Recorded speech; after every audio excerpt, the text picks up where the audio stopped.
Hello everyone, welcome back to my Let's Play of Zelda Outlands. In our last episode, we had just left level U, and we ended up getting the Ocarina from that dungeon.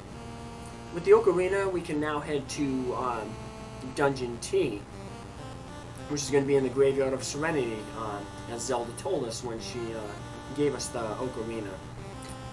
To get to the Graveyard of Serenity, we're going to have to go back and do the into the frozen path, the icy path.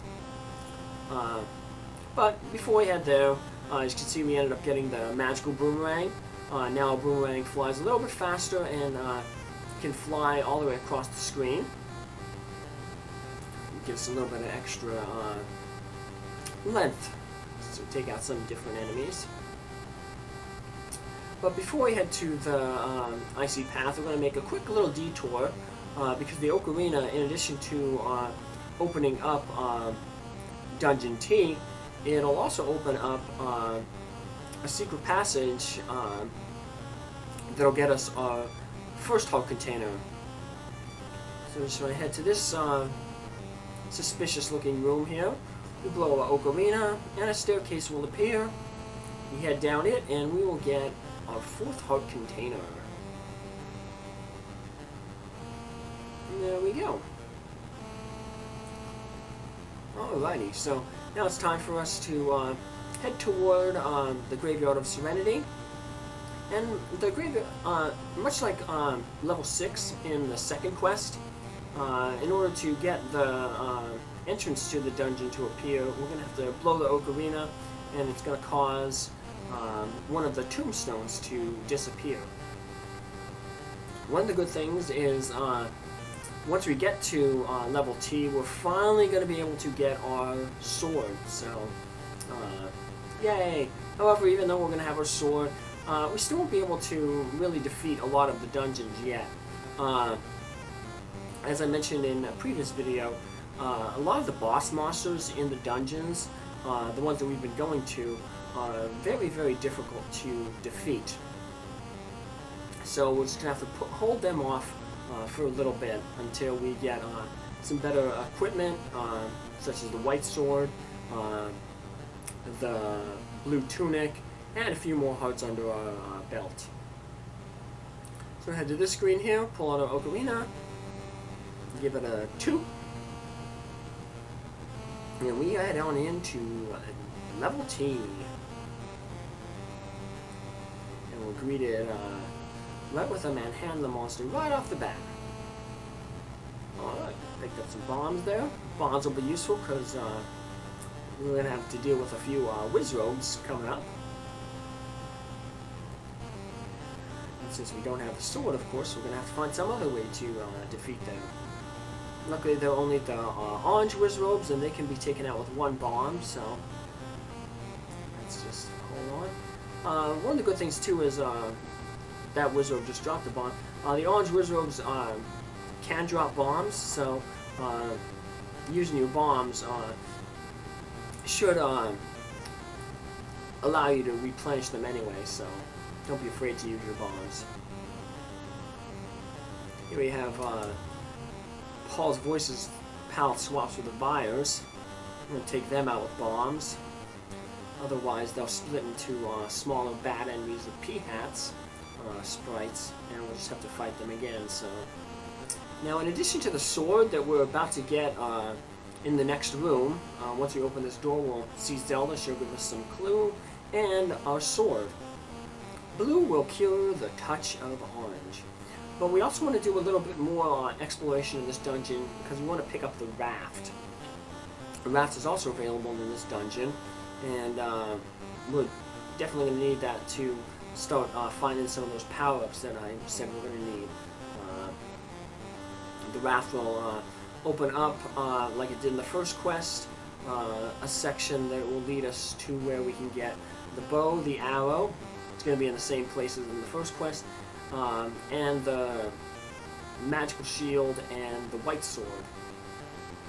Now, they're going to be in a different location, but they're still going to be in a screen that can only be reached with the raft, so it's important that we pick up that raft and start powering ourselves up to be able to start going back and completing some dungeons eventually. So in order to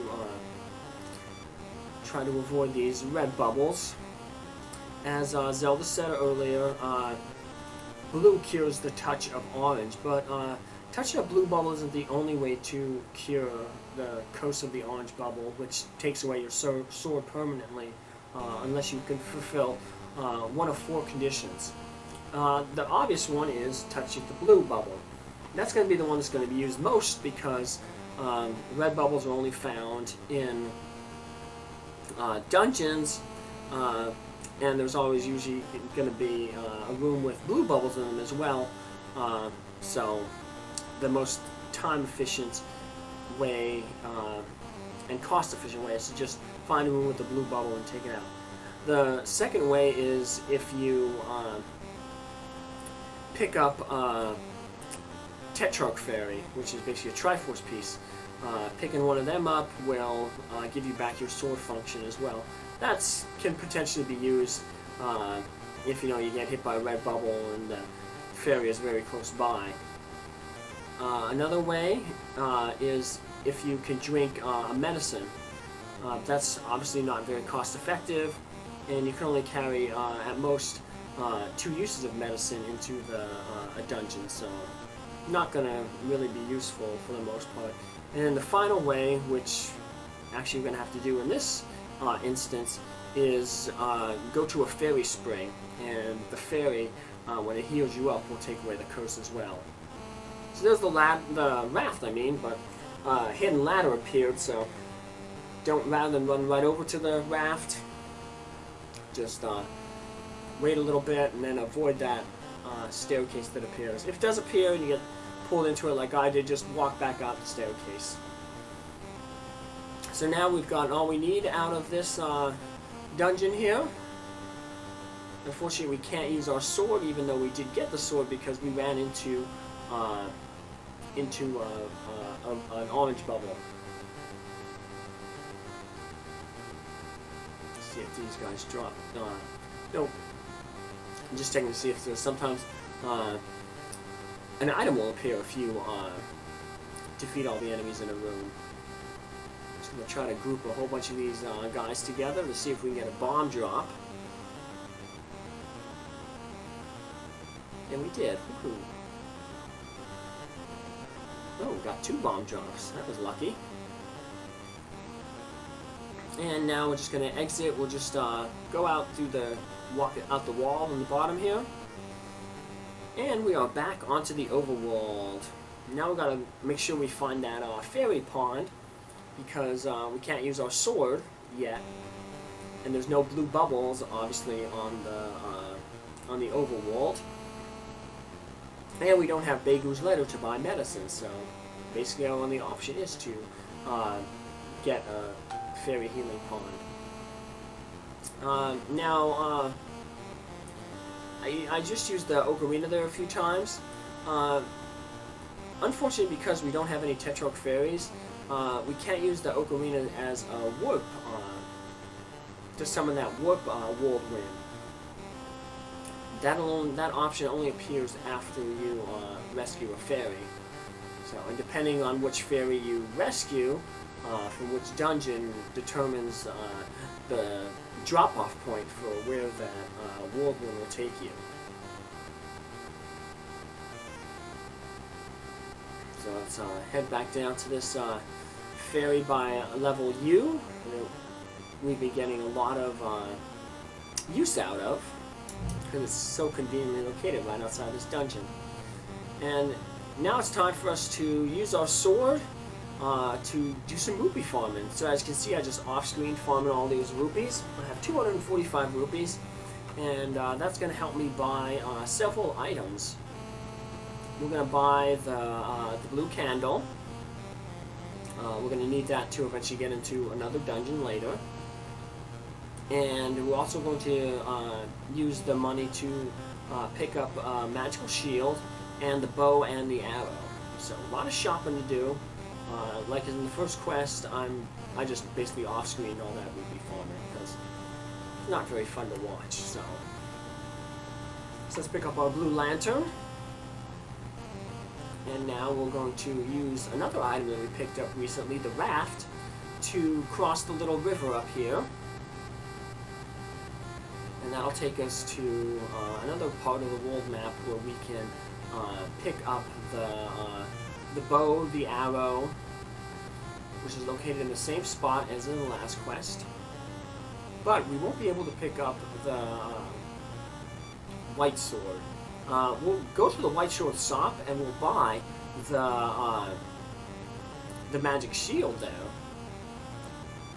But we won't be able to get the white sword because we don't have the skill to use it, because we need to have 5 hearts. Just like we don't have the skill to use the master sword there. We need 12 hearts, just like in the base Zelda game and the last quest. So here we are at this screen. We'll just take out some of these blobs, these bot enemies, which are basically the levers. And we're going to have to pick up our bow and our arrow. So add a little bit more firepower to our arsenal. The arrows, they consume a rupee per use. But they are as strong as the white sword in terms of power and damage that they do to enemies they can hurt. So basically double the power of our wooden sword right now. And we're going to need them because it's a necessary item, obviously, to defeat the Thunderbird eventually if we get the Thunder Arrow, but also to defeat the Goma enemies, which are replaced in this hack by big blobs. Even though we got the sword, we're just resetting the position of these blobs real quick, because we want to head over here and get some more rupees, some more freebie rupees. Still use our bombs to good effect to take out enemies that would take a while to defeat with just a wooden sword. Keep this between you and me, and anybody who watches this video. So there's 50 more. Now all we need is 12 more rupees, and we can afford the magical shield. So magical shield will once again be sold in the shop that also sells the white sword, but like I said, we can't afford the white sword right now. Well, not afford it, because I can always just do obviously rupee grinding off screen like I did earlier in the episode. But we couldn't use the white sword, so no point in doing rupee grinding to get it. But the magic shield doesn't have any prerequisites for use, so definitely want to pick that up because it'll help with our survivability. Because you've already seen some of the dungeons we've gone into, yeah, they already have whiz robes, so the magic shield is good for obviously blocking the whiz robe spells. Which at this point in the game, with only the green armor, or the green tunic, take off a whopping 2 hearts. So, yep, 2 hits and we're done. So, level 4 in the first quest was take the right ladder and then go to the right. But we may have noticed when going to level 4 multiple times, we had this ladder that went to nowhere. Well, doesn't lead to nowhere in this quest. We blow our ocarina, and we get a shot. And we are now about to get our magical shield, which will block a whole bunch more projectiles. So this is what we'll pick up next time, minions. Bye.